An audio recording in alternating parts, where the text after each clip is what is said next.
تب یہ مسئلے کے لیے دلیل بن سکتا تھا یہ اثر، لیکن یہاں ایسا کچھ بھی، لہٰذا یہ روایت اس سلسلے کے اندر مثبت ثابت نہیں ہو سکتی کسی مسئلے کے لیے۔ وقال ابن عمر والحسن فی من احتجم لیس علیہ الا غسل محاجمہ، یہ دو بزرگوں کا حوالہ ہے، عبداللہ ابن عمر رضی اللہ تعالیٰ اور حضرت حسن، یہ دونوں یوں فرماتے ہیں کہ کوئی آدمی اگر سنگھی لگواوے تو بس اس کے ذمے یہ ہے کہ جہاں سنگھی لگی اس جگہ کو دھو لے، اور کچھ نہیں۔ اس سے ان کا استدلال ہے کہ دیکھو کیا فرما رہے کہ بس جہاں سنگھی لگی وہ دھو لے اور کچھ نہ کرے، یعنی وضو نہ کرے۔ جب خود یہ کہا گیا کہ سنگھی میں خون نکلے گا، خون نکالنے کے بعد سنگھی نکلی لگی، اور فرما رہے کہ کچھ نہیں کرنا، صرف اس جگہ کو دھونا ہے، تو معلوم ہوا کہ سنگھی لگانے سے وضو نہیں ٹوٹتا۔ ہو گیا کہ خون جو ہے وہ بدن کے کسی حصے سے نکلے تو وہ ناقض وضو نہیں ہے، ان کا مسئلہ ثابت ہو گیا۔ لیکن بھائی یہاں یہ تفصیلات بیان ہو رہی ہیں کہ حجامت کے بعد، بچنے لگوانے کے بعد، سنگھی لگوانے کے بعد کیا کیا کرنا، کیا کیا نہیں کرنا، ایسا کچھ نہیں۔ اس روایت میں ایک وہم کو دور کرنا مقصد ہے۔ بھائی سنگھی یہاں لگی، آپ سمجھو جی سنگھی لگی ہے تو پورا بدن مجھے دھونا پڑے گا، نہانا پڑے گا، ارے ایسا نہیں ہے۔ سنگھی لگانے سے پورے بدن کو دھونا ضروری نہیں ہے۔ جہاں سنگھی لگی ہے وہاں چونکہ خون لگا ہے، اور گندگی جتنی جگہ لگے اتنی جگہ دھونا کافی ہے، پورے بدن کو دھونا۔ بھائی یہاں کسی کی جو ہے گندگی لگ گئی تو اب پورا ہاتھ دھوئے، پورا دھوئے گا، اتنے حصے کو دھو لے گا، یہاں تک دھوئے گا۔ صرف یہ بتانا مقصد ہے کہ سنگھی لگنے کی وجہ سے بدن کے جن جن حصوں کے خون میں آلودہ ہونے کا اندیشہ ہے یا آلودہ ہوئے ہیں، بس وہ جگہ دھونی ہے، پورے بدن کو دھونا ضروری، یہ بات بیان کی جا رہی ہے۔ اس کے اندر وضو کرے گا یا نہیں کرے گا یہ مسئلہ اس حدیث کے اندر اٹھایا ہی نہیں گیا۔ تو جس بات کا افسانے میں تذکرہ نہیں ہے اس بات کو افسانے کا عنوان بنانے کی کیا معنی ہو سکتا ہے؟ کہ جب پورے افسانے میں ذکر نہیں اس کا وضو کرنے کا، صرف ایک بات ہے کہ بھئی یہ مت سمجھنا کہ پورا بدن دھونا ہے، بس جتنی جگہ خون لگا ہے اتنی جگہ دھو دو، چھٹی ہو گئی۔ اب وضو کا مسئلہ اپنی جگہ، خون نکلے ٹوٹا تو اب نماز کا وقت آئے گا تو آپ کو وضو کرنا ہی پڑے گا۔ بات سمجھے بھائی؟ جیسے کسی کا خون نکلا ویسے دھو لے وہ تو پاک ہو جائے گا۔ ہاں جسم پاک ہو گیا، وضو نہیں ہوا۔ دیکھو جسم پاک ہونا علیحدہ ہے۔ ایک آدمی نے پیشاب کیا، پیشاب کی چھینٹیں آ گئی اس کے پیروں پہ، اس نے فوراً لوٹے میں پانی ڈال دیا، پیر پاک ہو گیا، لیکن یہ کہ وضو بھی ختم ہو گیا، وضو تو اپنی جگہ ہے۔ نجاست لگنے سے بدن ناپاک ہوتا ہے، نجاست نکلنے سے وضو واجب ہوتا، دو مسئلے علیحدہ علیحدہ ہیں، ایک مسئلے سے دوسرا تھوڑی ختم ہو جائے گا۔ نجاست لگنے سے بدن ناپاک ہوتا ہے، یہ ایک مسئلہ ہے، اور اس مسئلے کی حقیقت یہ ہے کہ جتنا حصہ ناپاک ہوتا دھو دو، اور وضو وہ ایک علیحدہ مسئلہ ہے۔ جیسے پیشاب کی چھینٹوں میں نا کہ جہاں جہاں پیشاب لگا اس کو دھو لیا، آپ پاک ہو گئے۔ پاک کا مطلب یعنی اب آپ کا بدن گندا نہیں ہے، لیکن خروج پیشاب سے جو وضو ٹوٹا ہے وہ اپنی جگہ ہے۔ یہاں بھی کہ یہاں ایک ہے خروج دم اور ایک ہے تلبس بالدم، تو یہ تلبس بالدم کا مسئلہ ہے کہ خون لگا ہے تو بدن کو دھونا ہے تو پورے کو نہیں دھونا، جتنے میں جہاں پر سنگھی لگی ہے اتنے میں خون لگا اتنا دھو لو، بات ختم ہو گئی۔ اب خروج دم سے وضو آتا وہ ایک علیحدہ مسئلہ، اس کا یہاں پر کوئی تذکرہ نہیں ہے۔ پڑھو جلدی کی روایت۔ بسم اللہ۔ وبه قال حدثنا آدم بن أبي إياس قال حدثنا ابن أبي ذئب قال حدثنا سعيد المخبري عن أبي هريرة قال قال رسول الله صلى الله عليه وسلم لا يزال العبد في صلاة ما كان في المسجد ينتظر الصلاة ما لم يحدث. فقال رجل أعجمي ما الحدث يا أبا هريرة قال الصوت يعني الصلاة۔ حضرت ابو ہریرہ فرماتے ہیں کہ نبی پاک صلی اللہ علیہ وسلم نے ارشاد فرمایا بندہ نماز ہی میں مانا جاتا ہے جب تک وہ مسجد میں بیٹھ کر نماز کا انتظار کرتا رہتا ہے، جب تک کہ وہ نئی بات پیدا نہ کرے، حدث نہ کرے۔ تو عربوں کو تو حدث کی یہ معنی معلوم تھے، ایک عجمی بھی تھے وہاں پہ، وہ سمجھے تھی کہ نئی بات پیدا کرنے کا کیا مطلب ہے۔ تو ایک عجمی آدمی نے یوں کہا مل حدث یا ابا ہریرہ، ابو ہریرہ حدث کا کیا مطلب ہے؟ تو آپ نے فرمایا الصول یعنی زرقہ، یہ خارج کرنا اور باندھنا یہ اس کا منشا ہے، باندھ دیا تو وضو ٹوٹ گیا، نہیں باندھا تو وضو نہیں ٹوٹا۔ وفي قال حدثنا ابو الوليد قال حدثنا ابن عيينة عن الزهري عن عباد بن تيم عن عمي عن النبي صلى الله عليه وسلم قال لا ينصرف حتى يسمع صوتا او يجد ريحا. وبه قال حدثنا قتيبة قال حدثنا جرير عن الأعمش عن المنذر بن أبي أعلى الثوري عن محمد بن الحنفية قال علي كنت رجلا وضاء فاستحييت أن أسأل رسول الله صلى الله عليه وسلم فأمرت المقداد بن الأسود فسأله فقال فيه الوضوء۔ دیکھو روایت کتاب العلم کے اندر ابھی گزری ہے، اس سے استدلال ان کا کیا ہے اس کو دیکھ لیجیے۔ امام بخاری فرماتے ہیں کہ دیکھو وضی نکلنے سے وضو ٹوٹ جاتا ہے، یہ بیان فرمایا، اور وضی کہاں سے نکلتی ہے؟ میں سے اگلے حصے سے نکلتی ہے۔ تو اب مفہوم مخالف سے استدلال کرتے ہیں کہ پیشاب گاہ سے وضی نکلی تو وضو ٹوٹا، اس کا مطلب یہ ہے کہ پیشاب گاہ کے علاوہ سے کہیں سے کچھ نکلے تو پھر وہ ناقض وضو۔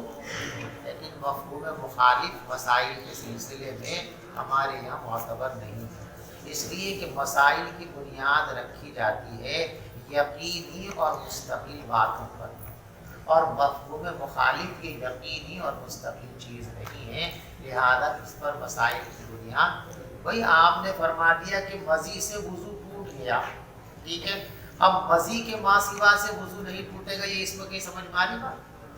چیز ہے، چلیے۔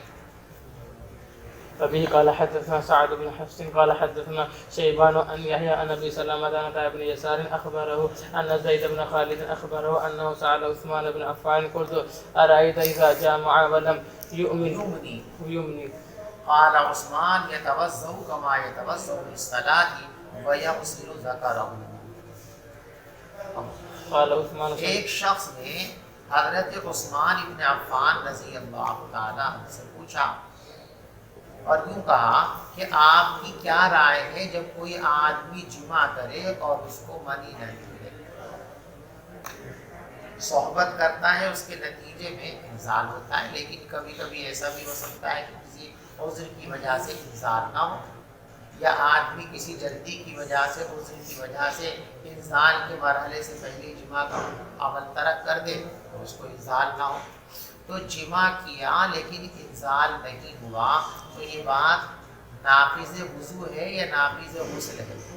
اس مسئلے میں صحابہ کے زمانے میں اختلاف تھا، کچھ اس کو ناقض وضو مانتے تھے، کچھ اس کو ناقض غسل مانتے تھے۔ حضرت عمر کے زمانے میں جب اس اختلاف نے شدت اختیار کی تو آپ نے میٹنگ کی اور پوچھا، لوگوں نے کہا جی ہمیں تو یوں معلوم طے نہیں کر سکے، تو کہا جی ازواج مطہرات سے پوچھو۔ تو پہلے حضرت حفصہ سے پوچھا گیا، انہوں نے کہا کہ میرے ساتھ یہ سوال کے ساتھ نہیں آیا۔ پھر حضرت عائشہ سے پوچھا گیا، انہوں نے فرمایا کہ ہاں میرے ساتھ ایسا ہوا، ایک مرتبہ حضور پاک صلی اللہ علیہ وسلم جمع فرما رہے تھے اور انزال سے پہلے ہی علیحدہ ہو گئے تھے، تو آپ نے بھی غسل فرمایا تھا اور میں نے بھی غسل کیا تھا۔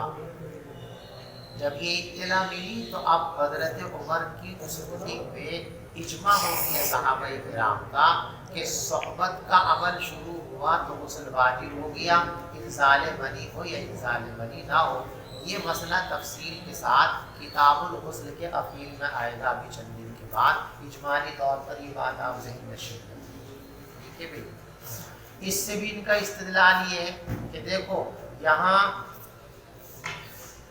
وضو کے لیے کہا گیا، غسل کے لیے نہیں کہا گیا، لہذا جو چیز بھی سبیلین سے کوئی چیز نکلے تو وضو ٹوٹے گا، نہیں نکلے تو نہیں ٹوٹے گا، کیونکہ یہاں بھی سبیل مرد کا عزم تناسل عورت کی شرمگاہ کے اندر گیا تو رطوبت تو نکلے گی، عورت کی شرمگاہ کے اندر رطوبت ہوتی ہے وہ رطوبت مرد کے عزم تناسل سے چپکے گی. جب وہ اپنے عزم تناسل کو باہر کرے گا تو وہ رطوبت باہر آ گئی نا. اور اس میں فرمایا کہ وضو ہے. یا یوں کر سکتے استدلال کہ دیکھو مزی نکلی اور اس سے کہا کہ اس سے وضو, اور مزی نکلتی پیشاب گاہ سے, لہٰذا جو پیشاب گاہ سے نکلا وہ تو ناقض وضو ہے, اور جو اس کے علاوہ سے نکلے وہ ناقض وضو. لیکن دونوں صورتوں کے اندر یہ استدلال قابل قبول نہیں ہے, اس لیے کہ مفہوم مخالف کا مسائل کے اندر اعتبار نہیں ہوا کرتا ہے. چلیے قال عثمان سمعته من رسول صلی اللہ علیہ وسلم فسألت عن ذلك علی و زبیر و طلحہ. یہ صاحب جو ہیں کہتے پہلے تو میں نے یہ مسئلہ حضرت عثمان سے پوچھا کہ اگر صحبت کریں اور انزال نہ ہو تو کیا حکم ہے. تو انہوں نے کیا فتویٰ دیا کہ صرف وضو واجب ہوگا, غسل واجب نہیں ہوگا. میں نے مزید تحقیق کے لیے اور اطمینان قلب کے لیے یہی مسئلہ پھر حضرت علی سے جا کر کے پوچھا, اور میں نے یہی مسئلہ جو ہے حضرت زبیر سے پوچھا, حضرت طلحہ سے پوچھا اور حضرت ابی ابن کعب سے پوچھا. فَأَمَرُوا بِذَلِكَ, ان سب نے بھی یہی حکم دیا, ان سب کا بھی یہی فتویٰ تھا کہ صرف کیا واجب ہوگا, وضو واجب ہوگا, غسل واجب نہیں. لیکن ہم بتا چکے کہ یہ اختلاف پہلے تھا, پھر حضرت عمر کے دور میں اس پر اجماع ہو گیا تھا کہ انزال ہو یا نہ ہو اذا التقى الختانان فقط وجب الغسل.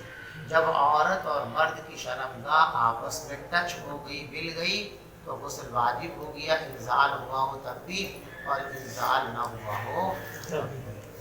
تو شو کرے. اب بعد میں کافی وقت بھی گزر گیا, نماز پڑھ لی تو اتنا حصہ رہ گیا تو باقی اس پہ پانی پھیر لے تو وضو ہو گیا. ہاں, اگر کوئی ناقض وضو پیش نہیں آیا ہے تو بس اتنے حصے کو دھو دینا اور بھگو دینا کافی ہے. البتہ اس حال میں جو نماز پڑھ لی تھی اس نماز کا اعادہ ضروری ہے, کیونکہ جب تک وضو مکمل نہیں تھا تو نماز بھی نہیں. تو جب بھی یاد آوے 1 گھنٹے میں 2 گھنٹے 10 گھنٹے بعد بھی اگر یاد آوے تو اتنا حصہ وضو آپ کا پورا ہو گیا. لیکن اس بیچ میں جو نمازیں پڑھ رکھی ہیں آپ نے اس کا نمازیں بے وضو ہوئی ان کا اعادہ ضروری ہے. جیسے جی وضو کے بعد 2 رکعت تحیۃ الوضو ہوتی ہے تو اس کا وقت کب تک رہتا ہے؟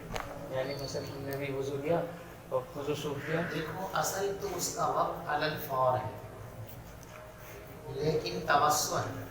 جب تک آپ کسی دوسرے عمل میں مشغول نہیں ہوئے تحیۃ الوضو کا وقت ہو گیا. کسی دوسرے عمل کے اندر مشغول ہو گئے تحیۃ الوضو کا وقت ہو گیا. علی الفور ہے. علی الفور نہیں کر سکے تو کب تک کر سکتے ہو؟